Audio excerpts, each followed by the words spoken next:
Il est difficile de résister aux sirènes du cloud. Elles nous attirent avec leur scalabilité infinie et automatique, leur processus de déploiement simplifié et leur disponibilité à toute épreuve. Et surtout, toutes ces technos des dernières générations que nous autres devs adorons particulièrement. Les environnements on-premise sont encore légion, et même si tout semble plus beau dans le cloud, un déménagement peut être dantesque. Mais alors, comment savoir quand il est temps de tout déménager? Le cloud est-il inévitable et surtout, faut-il tout déménager? Pour répondre à ces questions de croisière, je ne reçois pas Homer, mais il s'y connaît en histoire épique. Christophe, bonjour. Bonjour Bruno. Alors Christophe, est-ce que tu pourrais te présenter pour les quelques... Cosa Vostra.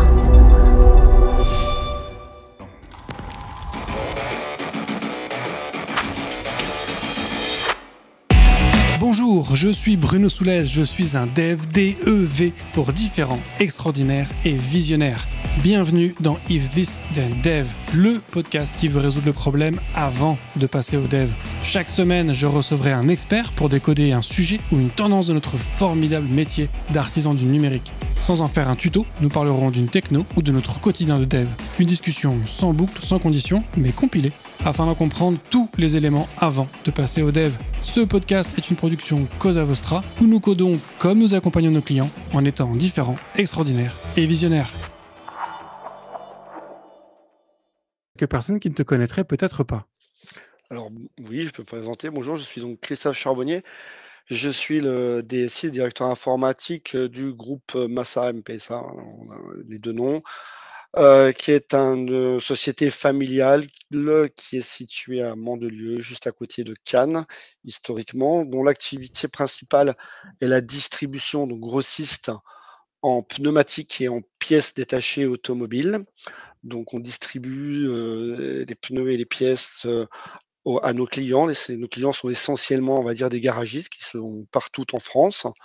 Pour réaliser ça, on a évidemment une logistique assez importante, un service logistique, pardon, donc avec un gros dépôt de 40 000 m², 4 terrains de foot, 400 000 pneus en stock, donc environ 400 semi-remorques poids lourds complet. Un poids lourd complet contient 1000 pneus, donc 400. Forcément, c'est facile. Je ne suis pas très bon en maths, mais ça va. On a aussi 10 dépôts régionaux qui nous permettent de livrer sur une gamme évidemment un peu plus restreinte de produits, 2 fois par jour nos clients qui sont situés pas très loin, enfin, dans la zone couverte par ces dépôts. 280 à 300 employés. Au service IT, on est 22, je crois, répartis une douzaine de personnes aux études et développement. Donc, je parle des chefs de projet, des tech leads, des devs. Une dizaine qui sont donc des ops et il y a une équipe de 3 personnes qui fait un peu du support interne et du helpdesk, qui s'occupe de tout ça. Donc, que dire donc 3 métiers importants. Alors, un deuxième métier en plus de la partie, donc 2 métiers déjà que je vous ai donné, la logistique et la partie B2B avec un site internet qui est donc interne, qui repose sur beaucoup de données, enfin beaucoup de techno internes. Bon, après, c'est des technos classiques de PHP et de Symfony, etc. Enfin, des briques logicielles assez classiques. À côté de pour la partie logistique, ben, nous avons des logiciels plus legacy, plus traditionnels, qui sont plutôt standards. Ils sont pas avec des logiciels différents entre nos petites plateformes de 3000 m² et la grande plateforme de 40 000 m². On gère pas un dépôt de la même façon quand il a 400 000 pneus que quand il en a 5000. Donc forcément, c'est pas forcément les mêmes logiciels qui sont adaptés.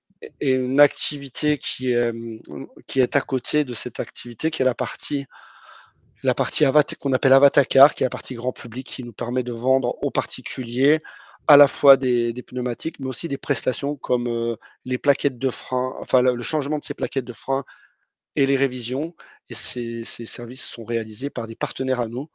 Donc le client paye tout chez nous et après nous, il y a des accords avec le partenaire pour qu'il nous refacture. Le client, il paye rien chez le partenaire. Voilà, ça c'est beaucoup plus petit, c'est 7 millions de chiffre d'affaires Voilà, c'est par rapport aux 250 millions du métier historique. Il faut savoir qu'il y a même encore une autre activité dans l'entreprise qui est la franchise, où en fait des garagistes qui sont clients d'un côté et qui sont des gens qui font les prestations de l'autre côté peuvent prendre la franchise pour être valorisés sur notre site et avoir des meilleurs prix quand ils nous achètent des pneus ou des pièces. Bon, c'est une partie qui, celle-ci, impacte pas trop l'IT. C'est vraiment des franchisés, ils sont libres de faire ce qu'ils veulent. On gère pas leur IT. OK. Donc on imagine qu'effectivement avec tous ces métiers, ça fait pas mal ça fait un SI assez complexe, et Ouais, assez tout à vaste. fait. Donc du coup, tu me racontais en préparation que vous avez fait une migration vers AWS. Avant de creuser un peu tout ce projet, est-ce que tu peux nous dire un peu à quoi ressemblait, votre infra au global avant, cette grande migration? Bien sûr. Donc notre infra avant cette grande migration, elle était historiquement chez 2 hébergeurs. Alors les 2 en mode IaaS, alors une en VMware et l'autre en OpenStack, mais enfin, c'est un peu la même chose quand même, enfin, c'est pas immensément différent. C'était historique, tout ce qui était, on va dire, pur techno web était sur la partie OpenStack, hébergé chez, l'opérateur Monaco Télécom, qui est l'opérateur monopolistique monégasque, mais qui fait aussi de l'hébergement et qui peut proposer l'hébergement à des sociétés françaises sans problème. Et c'est un choix assez ancien, assez historique. Et l'autre était donc les autres parties plus legacy, plus diverses et variées étaient sur une infra IaaS en VMware opérée par un intégrateur local qui s'était lancé dans l'hébergement, on va dire, d'un cloud pas public, pas privé, enfin, je sais pas comment on appelle ça, un cloud privé mais commun, OK. partagé. Je sais pas comment on les appelle vraiment, qui s'appelait Conueva, qui a été racheté par Cohesio. Et donc, à l'origine, ben, il y avait ça, c'est que c'était quand même notre hébergeur principal, lui. Et donc, c'était tout ce qui était, on va dire, interne et ce qui n'était pas, qui n'avait pas une exigence de fonctionnement H24. C'était une distinction assez historique parce que, au final, les serveurs, les 200 VM, finalement, parlent toujours les unes aux autres et la, la séparation entre la haute disponibilité H24 et l'autre est beaucoup plus floue qu'est-ce que beaucoup plus flou que ça, mais bon, c'était un peu un historique. Ouais, Donc, j'imagine. cet opérateur qui a donc été racheté a dit: «Bah, moi, c'est fini, mon infra là, je l'arrête. J'ai quelqu'un d'autre dans le groupe qui fait une autre infra et on va te migrer là-bas». Et moi, j'ai dit: «Non, stop». Ça fait 7 ans, ça faisait 7 ans qu'on avait fait le choix de plus avoir nos propres serveurs, mais de sous-traiter en mode IaaS, toutes nos VM, chez 2 opérateurs. J'ai dit: «Non, moi, je repose tout sur la table. Ça fait 7 ans, il y a beaucoup de choses qui ont évolué. Je veux qu'on réfléchisse». Et on s'est mis donc on a refait un appel d'offres, on a réfléchi. On a eu des offres, assez similaires, mais qui rationalisaient tout chez un. On a eu des offres, on a eu plein d'offres et Orange, eux, quand on leur a demandé une offre, ils nous ont tout d'abord répondu avec leur offre d'hébergement à eux qui s'appelle Flexible Engine, qui est une offre d'IaaS, opérée par Orange. Et puis je pense qu'ils ont un peu vu que ça prenait pas trop pour nous, on avait peut-être un peu envie d'autre chose et très vite ils sont revenus, parce qu'on avait mis quand même dans l'appel d'offres, une volonté d'aller un peu plus loin que la simple IaaS qui pour moi est la première marche du cloud et Ouais. c'est pas forcément l'aboutissement, absolu. Et là, ils sont revenus en nous proposant une offre d'accompagnement et pour aller vers un hyperscaler, traditionnel.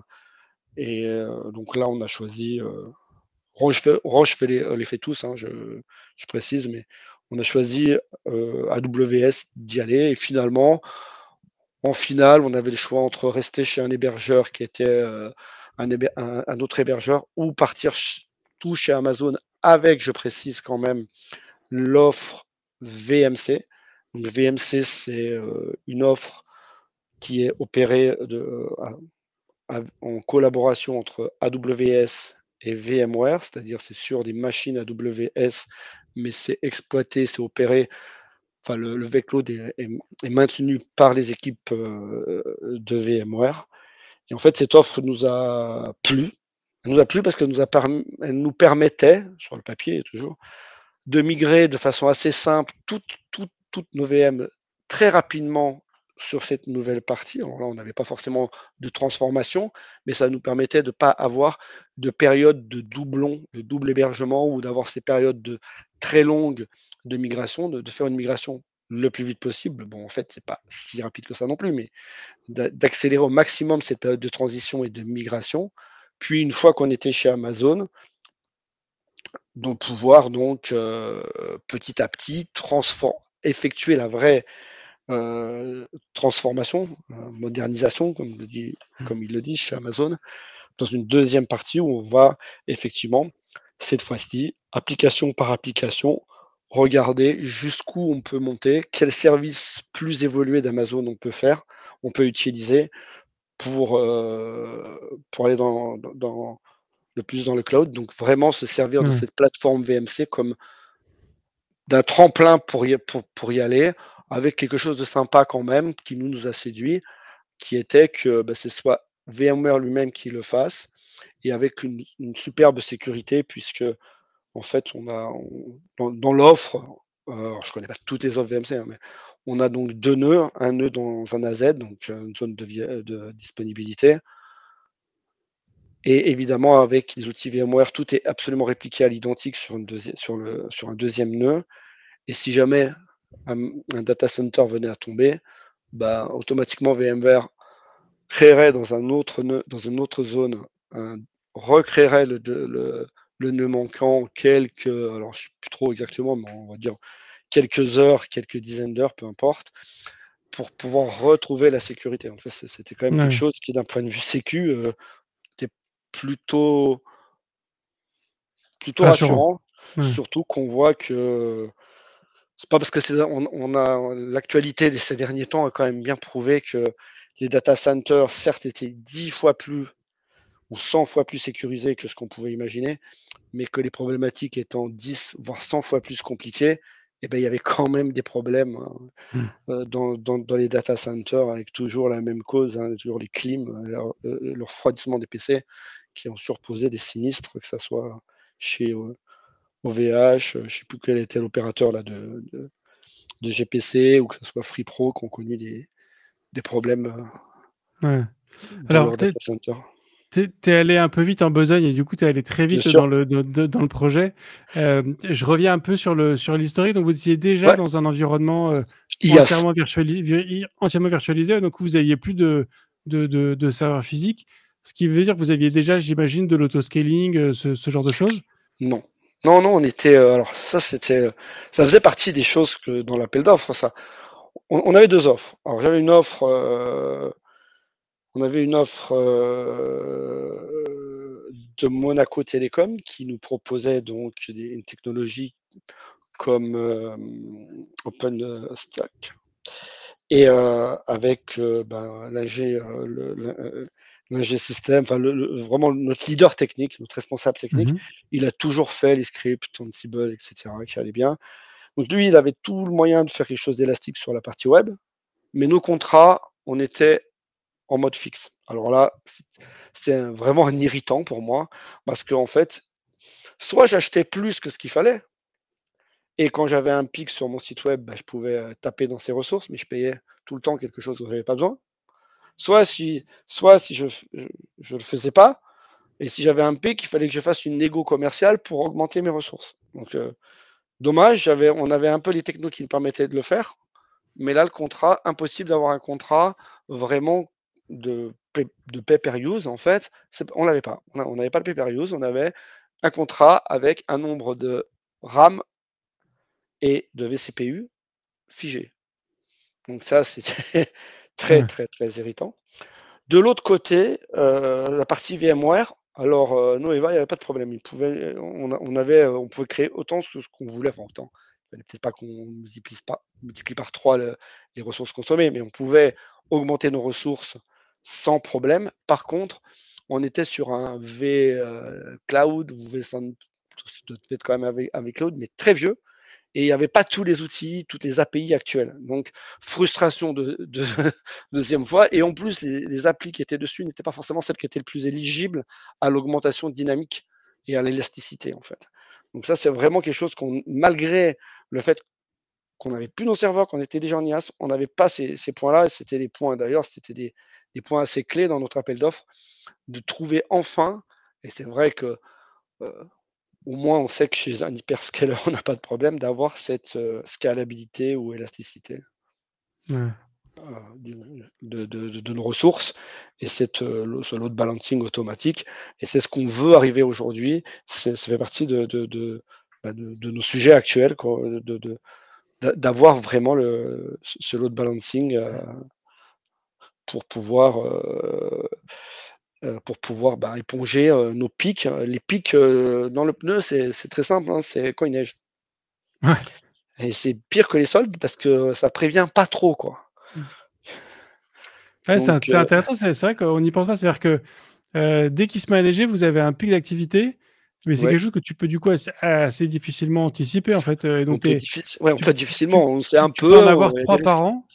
Voilà. Alors il faut qu'il neige, mais il faut qu'il neige avant le 15 janvier. Parce que après OK. le 15 janvier, ça fait plus de pic, hein. Les gens, les soldes sont passés, faut savoir. Plus personne n'achète des pneus.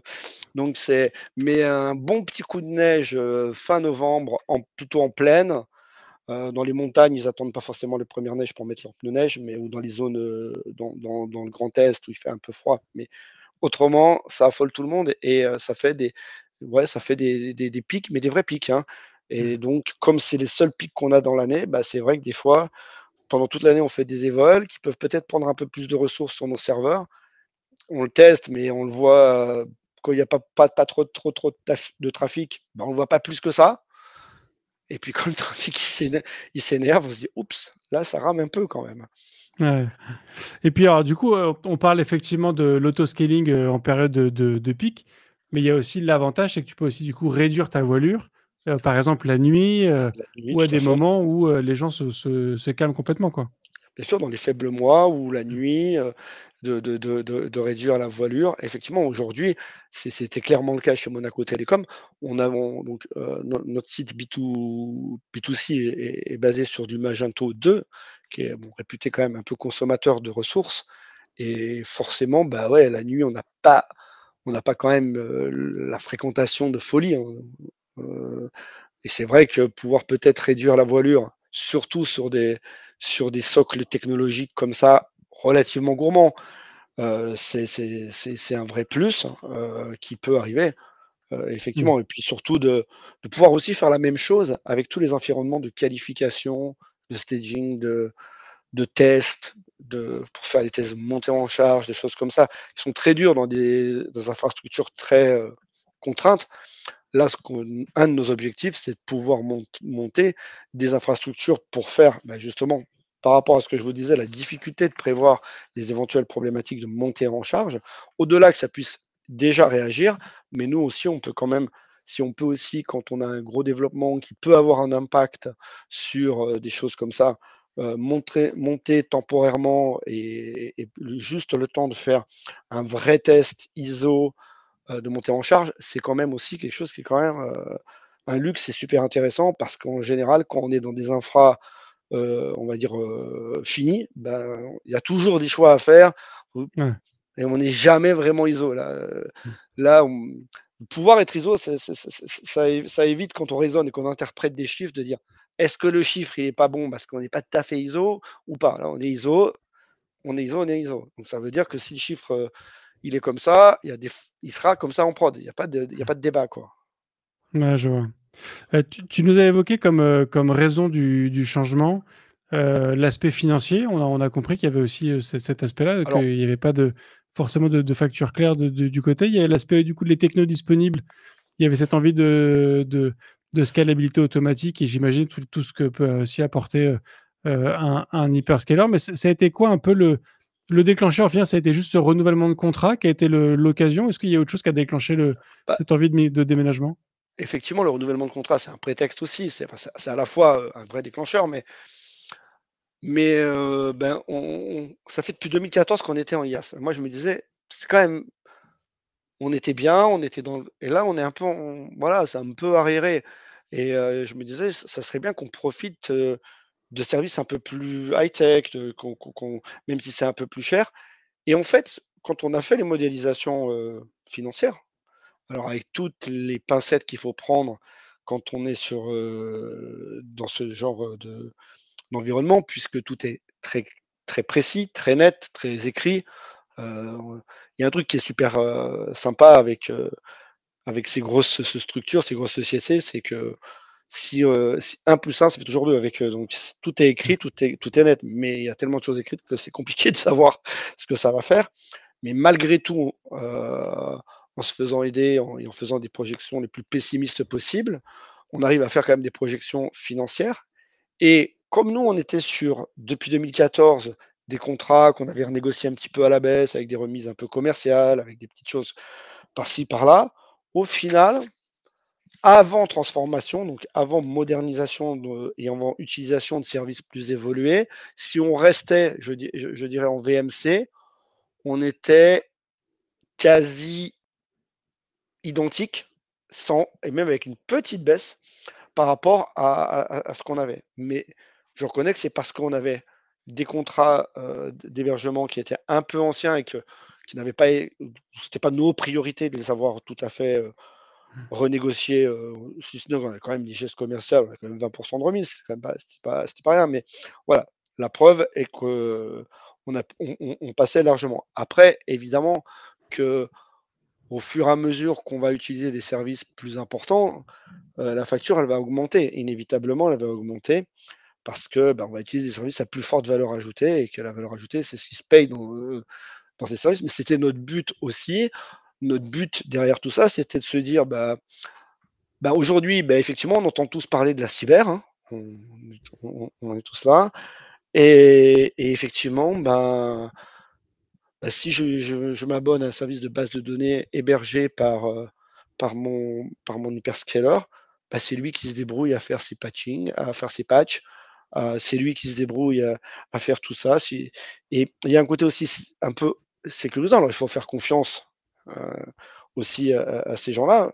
Et tout n'est peut-être pas rose, mais il y a ce côté-là à se dire que une grosse société fortement industrialisée par rapport à une équipe qui reste une petite équipe d'artisans comme nous, elle aura des méthodes, elle aura des outils, elle aura des moyens de réaliser dans les règles de l'art et dans la rapidité nécessaire tout ce qui va bien pour maintenir à jour tous les services qu'elle va proposer, tous les serveurs qui sont derrière les services qu'elle va proposer.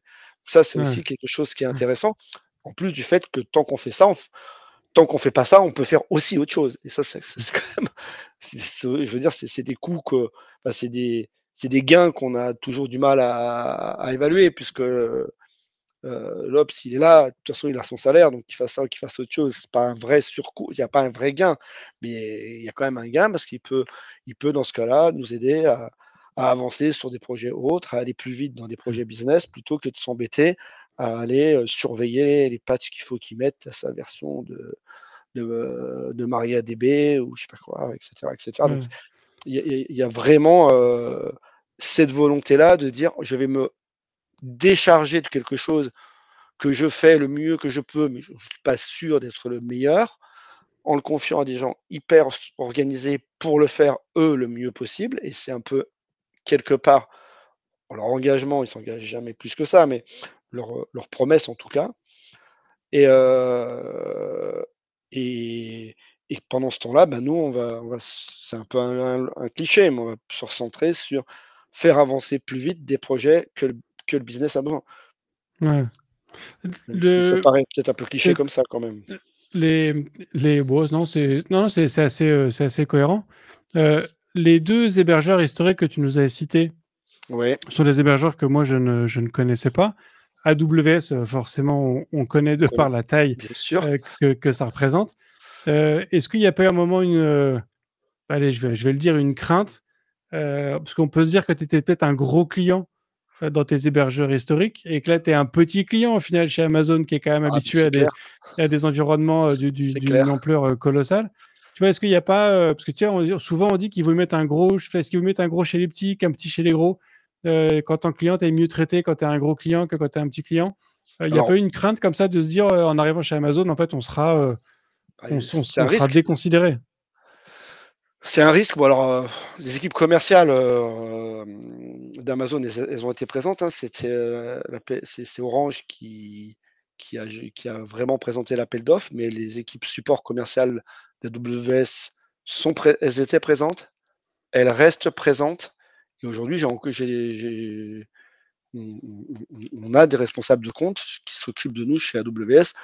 Alors effectivement, j'imagine que si demain il y avait une grosse avarie sur l'infra d'AWS, effectivement, ouais, je n'ai pas le Le téléphone de Jeff Bezos téléphone, pour. voilà.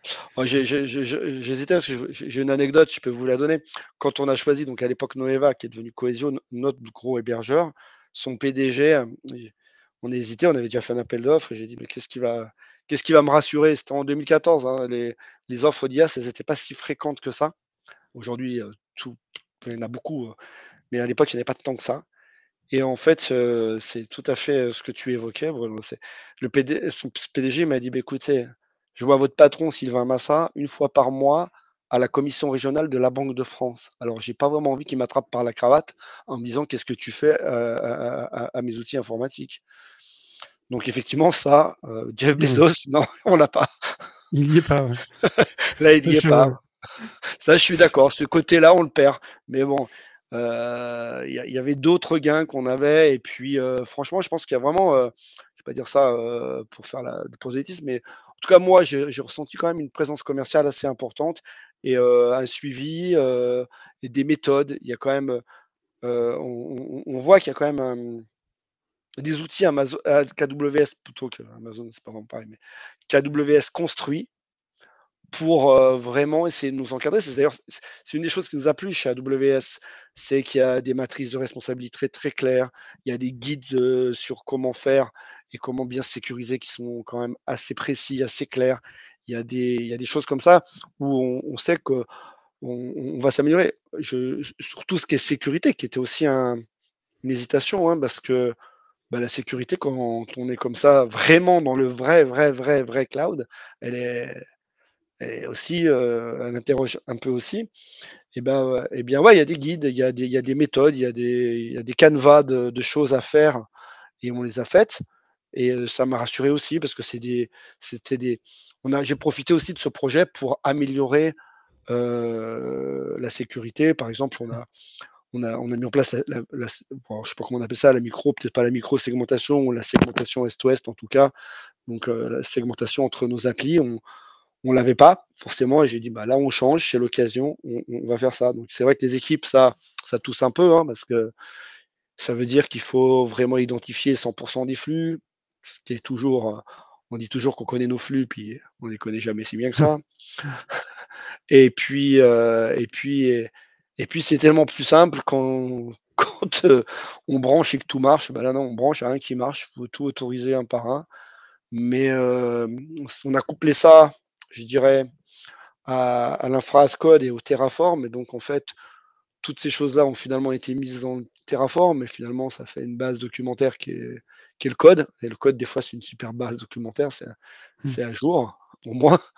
Et finalement, c'est passé. C'est un effort qu'il fallait faire, à la fois de tout modéliser en Terraform. Bon, ça, évidemment, on avait les prestations qui nous ont aidés. On n'a pas joué les apprentis sorciers. On s'est fait aider là-dessus.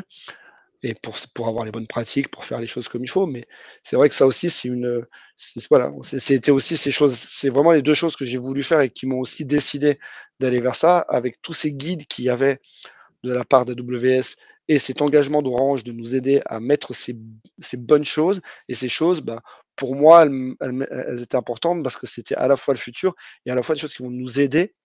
C'est un effort à faire, mais qui vont nous sécuriser d'un côté, ils vont nous aider à s'automatiser de l'autre, et ces Terraform vont nous aider. Ça va être plus simple quand on va devoir faire, il va falloir les changer, mais il va falloir les refaire de côté. Mais d'un autre côté, ça veut dire qu'il faut donner une logique un peu de dev à des ops. Donc, alors il y avait des réticents, des enjoués. Mais Donc, oui, mais en même temps, c'était un type de façon de faire qui avait été déjà, qui prenait déjà de plus en plus de place quand même dans leur métier. Les ops oui, c'était quand même déjà un peu oui, familier avec ça. oui, mais là, c'est encore plus automatisé. Avant, ils Ouais. le faisaient, mais on le faisait, on le testouillait, puis on le jouait à la main. Donc c'était un script qu'on jouait à la main, c'était un accélérateur de main. Là, tu touches pas à la souris, tu cliques nulle part, parce que si tu cliques, ça va s'effacer. Parce que la prochaine fois que tu rejoues ton script Terraform, ce que tu as fait, c'est parti. Alors tu peux peut-être le tester en cliquant, mais si tu veux que ça reste, il faut faire ça. Et puis faire ça, ça veut dire, il faut mettre en place des méthodes de dev, de test, des filtres, des revues de code, s'assurer qu'on fasse pas une bêtise. Là, effectivement, ça fait partie des choses qu'on a dû apprendre, quoi, de pas faire de Ok. bêtises et de comprendre que, comme tout ce qui est as code, c'est magnifique, c'est puissant, c'est génial et c'est dangereux. Ouais. Et donc, tu disais qu'il y a eu des réticences côté Ops chez vous là-dessus? Alors, réticence, peut-être pas réticence, peur, certainement plus des peurs que des réticences. Peur de dire, mais moi je suis pas dev. Ouais, t'es pas dev, mais voilà, tu es quand même dans l'informatique, tu comprends quand même un peu, tu dois y C'est arriver. un changement de paradigme, mais c'est pas un changement de métier, quoi. Ouais, voilà, c'est un changement de raisonnement. C'est ça le paradigme de réflexe, et puis c'est une confiance en soi, c'est une peur, mais bon, cette peur, je l'avais déjà vue quand, justement, en 2014, quand on a viré tout ce qu'on avait de physique et qu'on est passé à 100 hébergé. J'avais déjà eu: «Mais qu'est-ce qu'on va faire?» et machin et machin, puis on aura plus les patchs, on aura plus les machins, on fera plus les mises à jour de ci, on fera plus ça. Tu feras autre chose.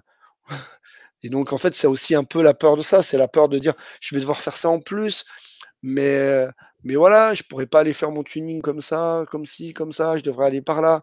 Donc c'est des changements de façon de travailler, mais c'est toujours le même métier en fait, hein. C'est toujours, maintenir en condition opérationnelle et pour le moins d'argent possible. Ça, c'est le deuxième truc qui arrive avec le cloud, une infrastructure qui doit répondre à des critères d'être up et d'aller assez vite. Enfin, Ouais. aussi vite que ce qu'on veut. Donc c'est ça le fond du métier. Après, voilà, après effectivement, les réticences, elles sont plus fortes, je pense.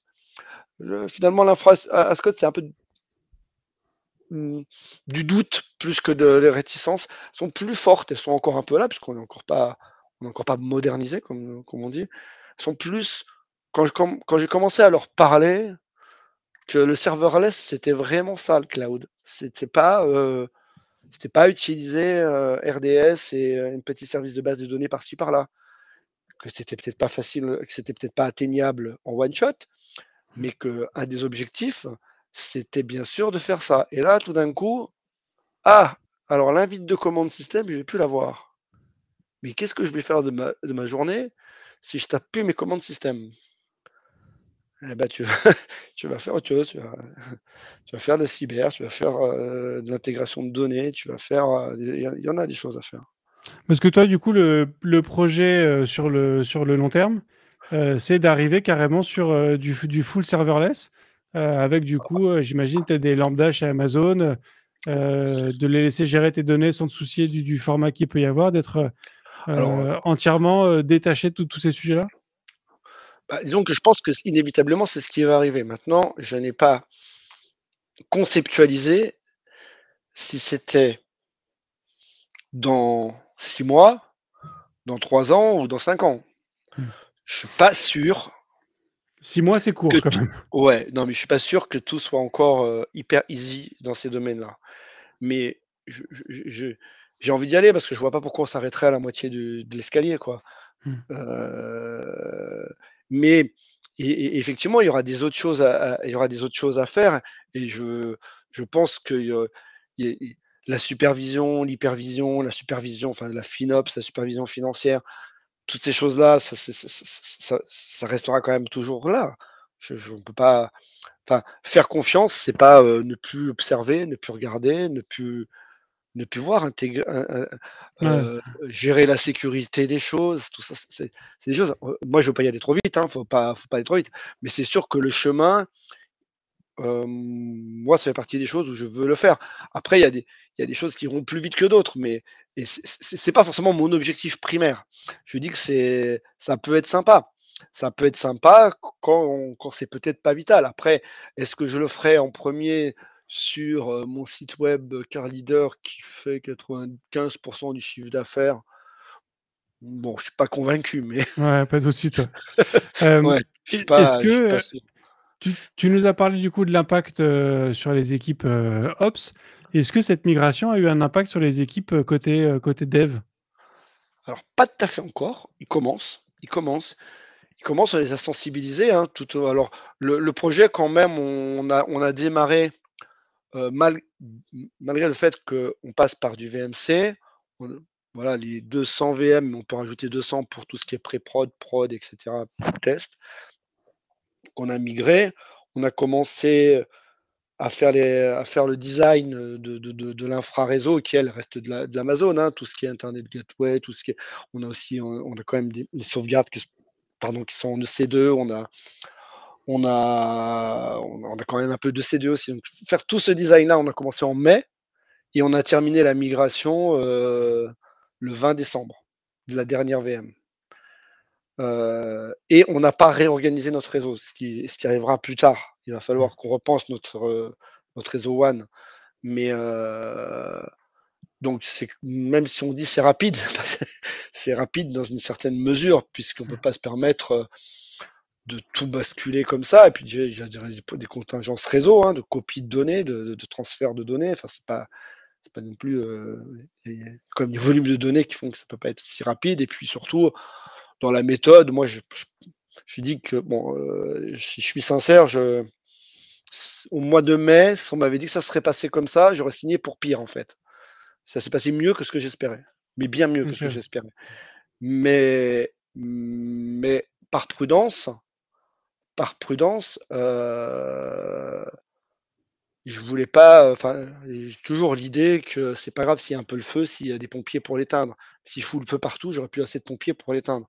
Donc, la migration a été ralentie volontairement en n'en faisant pas trop, près, en faisant, on va dire une grosse appli par semaine et pas plus, ou un gros morceau par semaine et pas plus, pour, heu, pour pas, voilà, mettre trop le feu partout et pouvoir, avoir le temps, chaque petit truc, chaque petit réglage qui était mal fait, de le terminer, chaque petit doute qu'on pouvait avoir sur les perfs, de pouvoir les lever. Voilà, pas aller trop vite pour pas faire en sorte qu'après, on va trop vite, on règle pas les petits détails, mais en fait, ces petits détails, après, on met 20 ans à les terminer et c'est très Ouais. désagréable et c'est mal perçu de la part des utilisateurs. Donc on a mis quand même, le temps. Je me suis un peu perdu, je sais plus, où je voulais en venir. Je demandais s'il y avait eu un impact sur le métier des devs.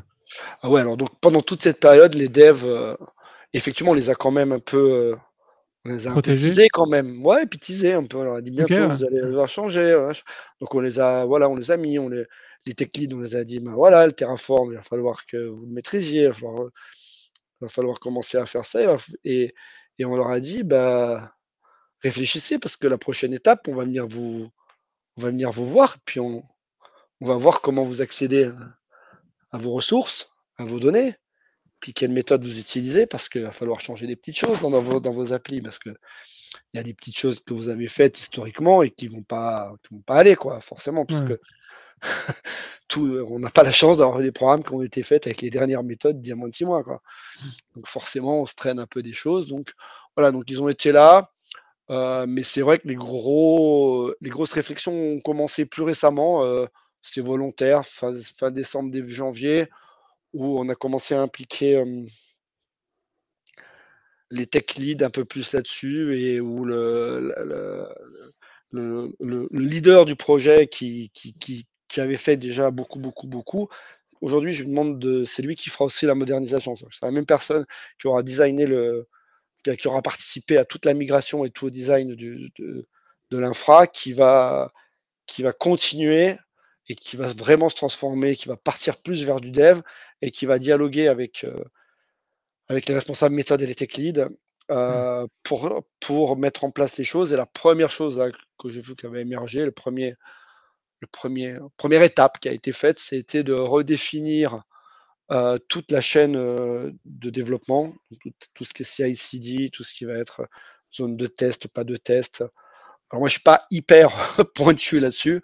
Ils m'ont présenté les choses parce qu'effectivement, il fallait déjà commencer à rebaliser un peu ces choses-là pour OK. arriver à quelque chose d'à la fois sécurisé et qui rentre dans la gestion des droits Amazon aussi, qui est Mmh. quand même pas la même que forcément celle qu'on avait jusqu'à aujourd'hui, et qui permettent de travailler confortablement et de faire ces déploiements facilement et de faire en sorte que les équipes Ops ne perdent pas totalement la main. On est on n'est pas au DevOps, hein. Donc, Ouais. on, c'est un peu encore, enfin, on n'est pas, on est enfin, on n'est pas apte à faire du DevOps, on n'est pas microservice. On a encore des modules, on est assez segmenté, mais les segments sont gros. Ouais, je vois. Hem, dans le dans le monde du dev et de la tech, en général, on a effectivement beaucoup de techno, on tend à faire beaucoup d'abstractions. Tu vois, moi, je prends un exemple, on a tendance à mettre de plus en plus des ORM, de plus en plus abstraits dans nos frameworks ou dans nos logiciels, en se disant comme ça: «Demain, on peut changer de techno de base de données» et en fait, c'est Ça passe. l'ORM qui fera le changement. Et du coup, on met beaucoup d'efforts pour faire un système qui est complètement indépendant de la techno qui est derrière, mais en fait, on change jamais de techno parce que c'est compliqué de changer de techno. Oui, Toi, aujourd'hui, tu fais ta migration sur AWS, mais tu restes dans un environnement, VMware avec cette techno VMC qui te permet du coup de répliquer bien les VM sûr. que tu avais avant dans un nouvel environnement chez Amazon. Est-ce que, tu as pas cette crainte-là de te dire: «Bah, tiens, peut-être qu'en fait, on va rester sur des VM chez Amazon et qu'en fait, on fera juste Alors, la même chose qu'avant, mais ailleurs»? euh, c'est- alors c'était une crainte que j'avais parce qu'en fait, c'est même pire que ça. C'est que ça va nous coûter de l'argent de transformer, puisqu'aujourd'hui, je suis sur le plus petit environnement VMware que je peux obtenir. Donc, quand je vais prendre des applis que je vais déplacer de VMware vers Amazon natif, ben, je vais me générer des coûts supplémentaires. Mais ces coûts, ils ont été anticipés. Donc ça, déjà, ça a été validé avant parce que c'était ma crainte, moi. C'était ma crainte de dire, ça sert à quoi si j'y vais et que finalement on me dit, non, mais Christophe, économise des coûts, reste comme ça. Donc moi, ça a été ma crainte. Donc avant qu'on valide vraiment cette migration, je me suis assuré du soutien de ma direction générale. On va dire, je veux qu'on aille plus loin, je veux qu'on aille vers ces choses. Je, je pense que pour effectivement pour des applis qui vont, enfin pour des applis, pour des, ouais, pour des applis qui auront peut-être pas besoin de scalabilité, il y a un danger peut-être. Mais pour tout ce qui va être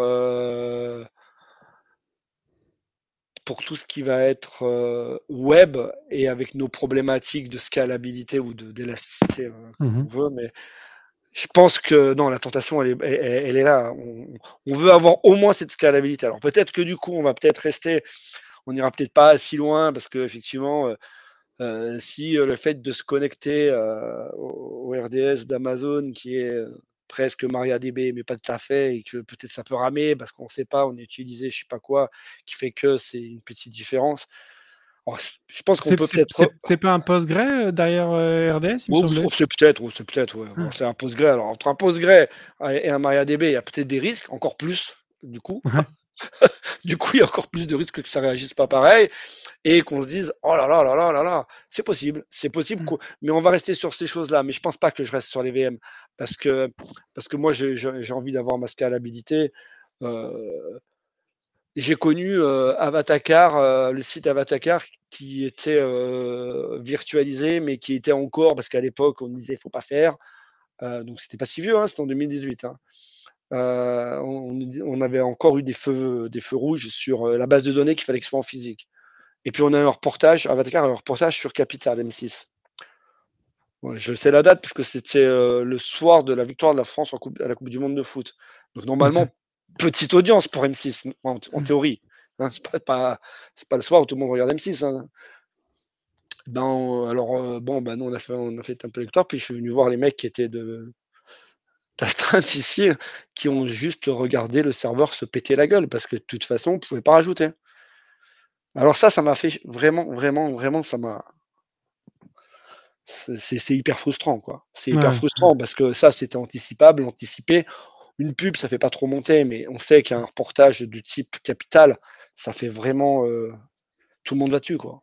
mmh. Et on savait et on est monté, on a fait le plus ce qu'on a pu, on a mis un peu les fils, mais ça a pas été un truc génial et voilà et on a vu les serveurs tomber, quoi. Donc ça, c'est vraiment, de dire: «Ça y est, on peut y aller, on peut refaire un reportage. Là, c'est bon, ça va tenir», ça donne envie quand même.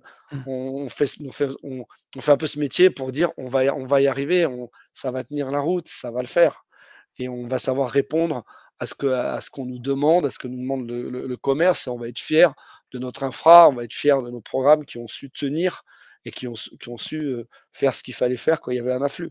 C'est quand même quelque chose qui est important. Voilà, on a certes la neige où il y a des ralentissements, mais des ralentissements qui sont c'est des ralentissements que ça reste du B2B. Le client, qui est en B2B, souvent il tu sais ça rame un peu là, je dirais dans 1 heure, ça ira mieux, mais le client, di enfin le client particulier, lui, ça marche pas, il se casse, hein, il revient pas. Ouais.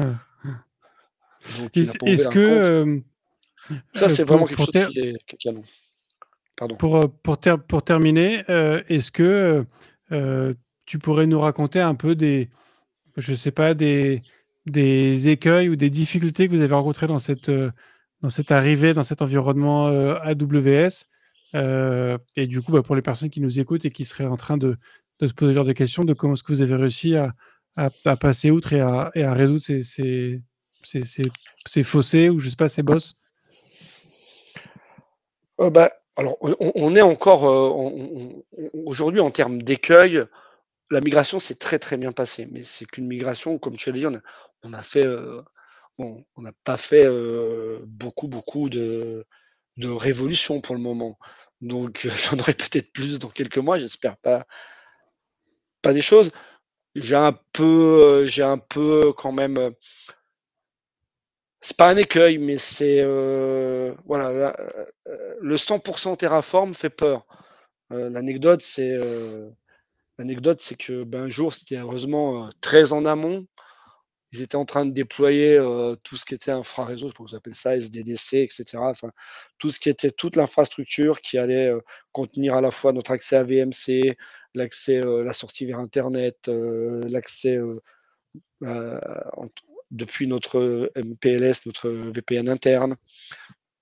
Ils étaient en train de déployer tout ça et puis, ben, en mettant au point, heu, sur ce qui était pas vraiment du test puisque c'était pas en prod, mais c'était l'infrastructure définitive qui n'était pas en prod, mais c'est l'infrastructure définitive.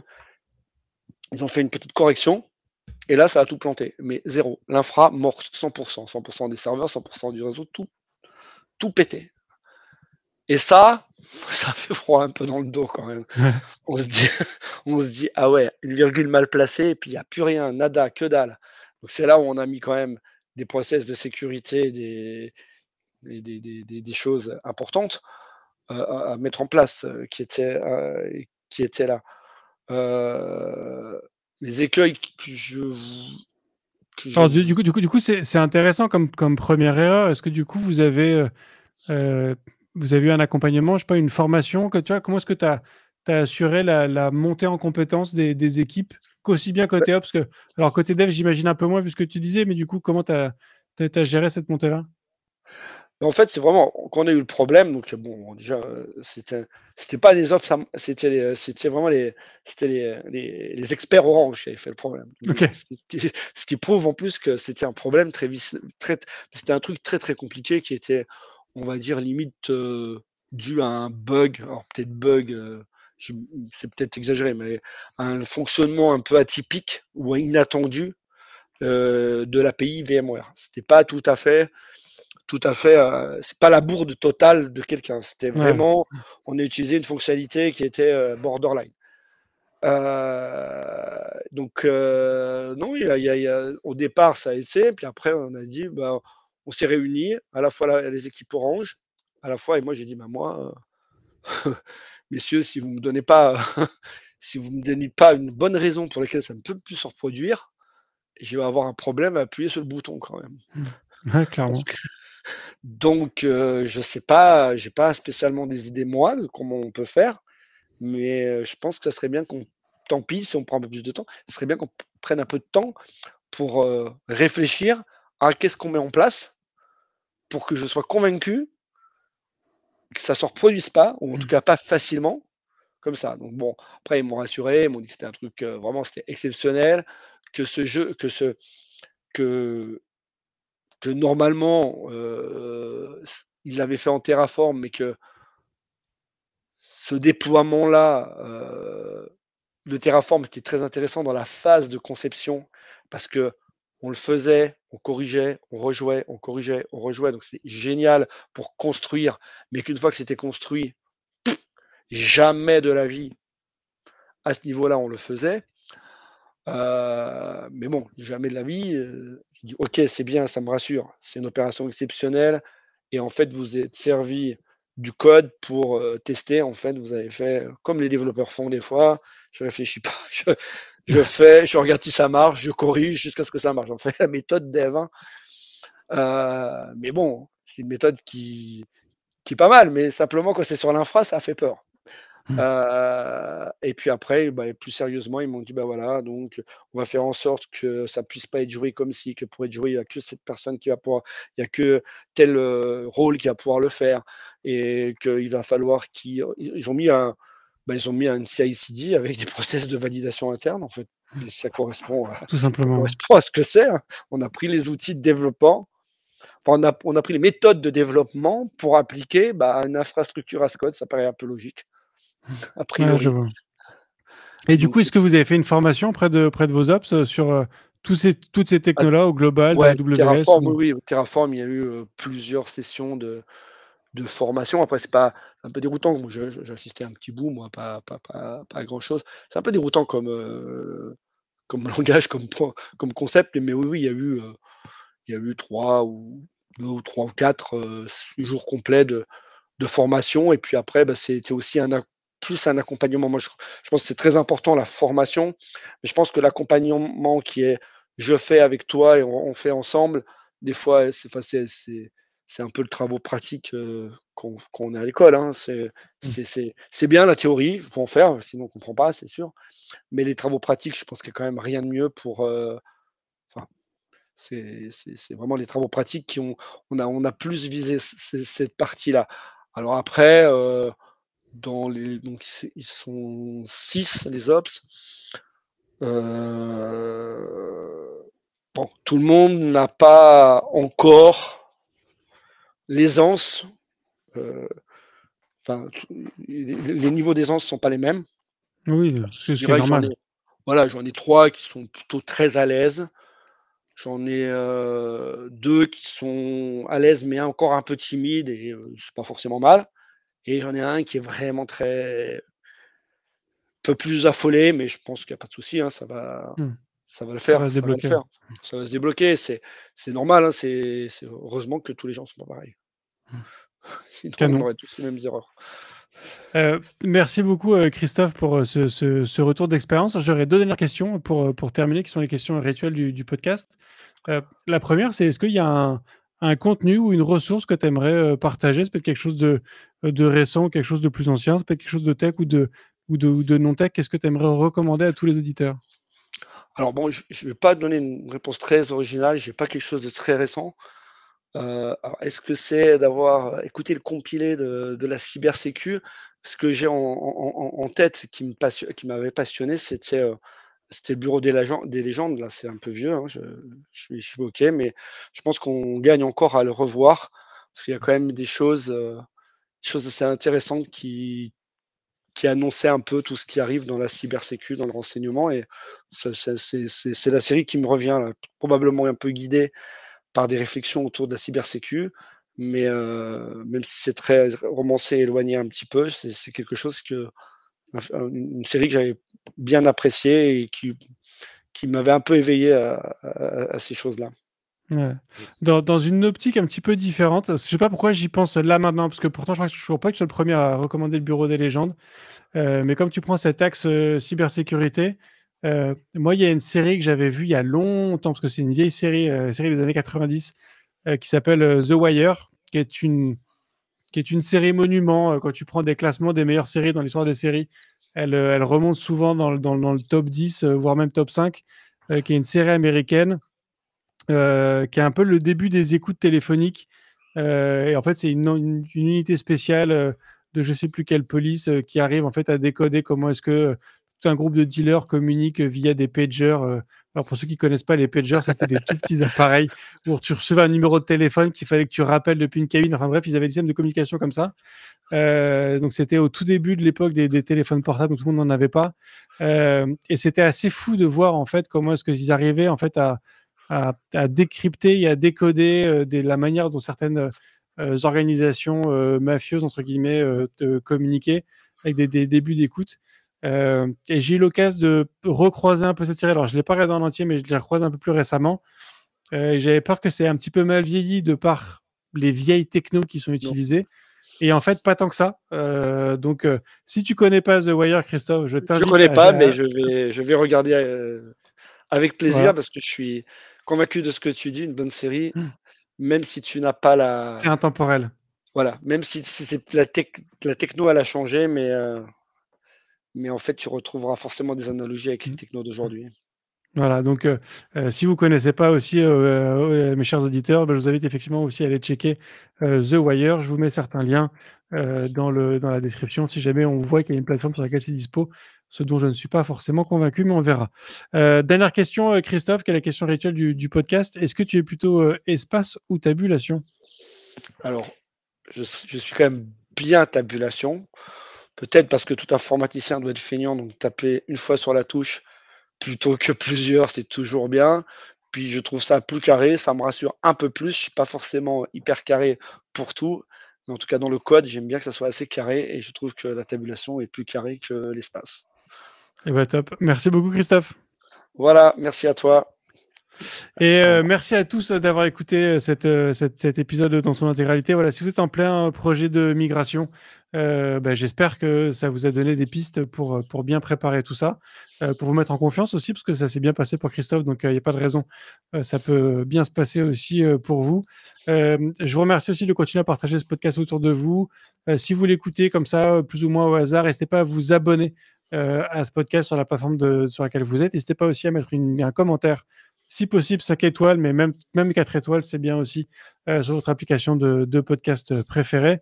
Ça fait toujours plaisir. Et puis, je vous remercie toujours de vos écoutes. Je vous souhaite une très bonne fin de semaine. Je vous dis à la semaine prochaine. Et d'ici là, codez bien.